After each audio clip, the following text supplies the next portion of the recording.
مسلم institute ادارہ فروغ قومی زبان اور یونس ایمرے انسٹیٹیوٹ کے انعقاد سے اسلام آباد میں مولانا رومی اور سلطان باہو انسان دوستی امن و محبت اور رواداری کے پیغمبر کے عنوان سے ایک قومی کانفرنس کا انعقاد کیا گیا۔ کانفرنس کے دوسرے روز تصوف پہ ایک مکالمہ ڈائیلاگ منعقد کیا گیا، جس میں تصوف سے متعلق اہم سوالات اور عمومی مباحث پہ سیر حاصل گفتگو کی گئی۔ 2 روزہ کانفرنس میں مختلف شعبوں سے تعلق رکھنے والے معززین، اسکالرز اور دانشوروں کا خیر مقدم کیا گیا، جو ان صوفی بزرگوں کی فکری تعلیمات پر تبادلہ خیال کرنے کے لیے اکٹھے ہوئے۔ اس سیشن میں صاحبزادہ سلطان احمد علی نے بطور مہمان شرکت کی اور لائق احمد لیکچرر شعبہ اسلامی علوم یونیورسٹی آف کراچی اس سیشن کے مہمان اینکر تھے۔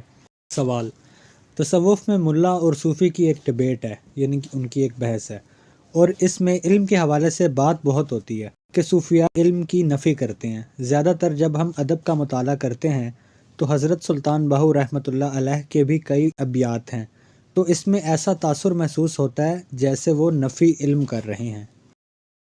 جواب: بنیادی طور پر سمجھنا چاہیے کہ علم کیا ہے۔ صوفیاء کے نزدیک علم کا نظریہ کیا ہے؟ صوفیاء کرام کا علم کا جو تصور ہے، اس سے مراد وہ کہتے ہیں کہ اس علم سے مطابقت رکھنا ہے جو علم عرفان یعنی ڈیوائن نالج ہے، اور ان کے نزدیک علم کا مقصود معلوم تک پہنچنا ہے۔ جیسے حضرت سلطان باہو رحمۃ اللہ علیہ کا ایک معروف قول ہے کہ علم وہ ہے جو عالم کو معلوم تک پہنچا سکے، یعنی علم وہ چیز ہے جو حاصل کی جا رہی ہے، عالم وہ ہے جو حاصل کر رہا ہے، اور معلوم وہ ہے جو حاصل کا نتیجہ ہے۔ حاصل کا نتیجہ حضرت سلطان باہو رحمۃ اللہ علیہ کے نزدیک اللہ تعالیٰ کی ذات، اس کا قرب، اس کی معرفت ہے۔ ان کے نزدیک ایسا علم جو عالم کو معلوم تک پہنچا سکے وہ حاصل کرنا چاہیے، اور یہی اس علم کی افادیت ہے۔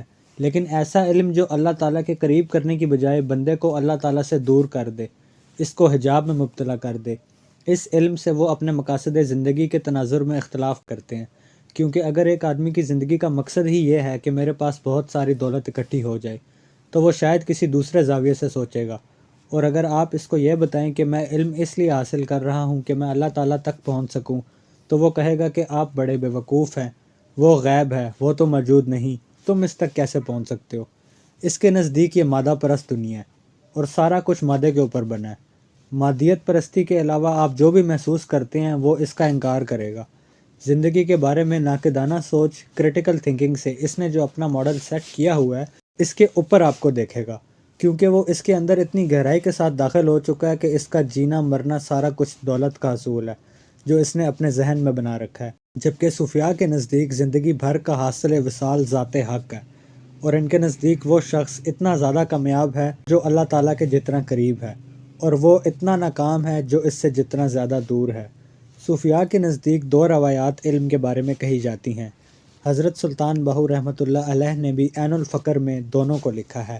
ایک علم النور، علم ایک نور ہے، اور دوسرا العلم حجاب الاکبر، علم سب سے بڑا حجاب ہے۔ آپ یہ کیسے فرق کریں گے کہ کون سا علم نور ہے اور کون سا علم حجاب اکبر ہے؟ حضرت سلطان باہو رحمۃ اللہ علیہ کے نزدیک جو علم آپ کو معلوم کے قریب کر دے، یعنی حق اور حقیقت کے قریب کر دے، وہ نور ہے، اور جو علم حق اور حقیقت سے دور کر دے وہ حجاب اکبر ہے۔ وہ نور کے حصول کی ترغیب دیتے ہیں اور حجاب اکبر سے بچنے کی تلقین کرتے ہیں۔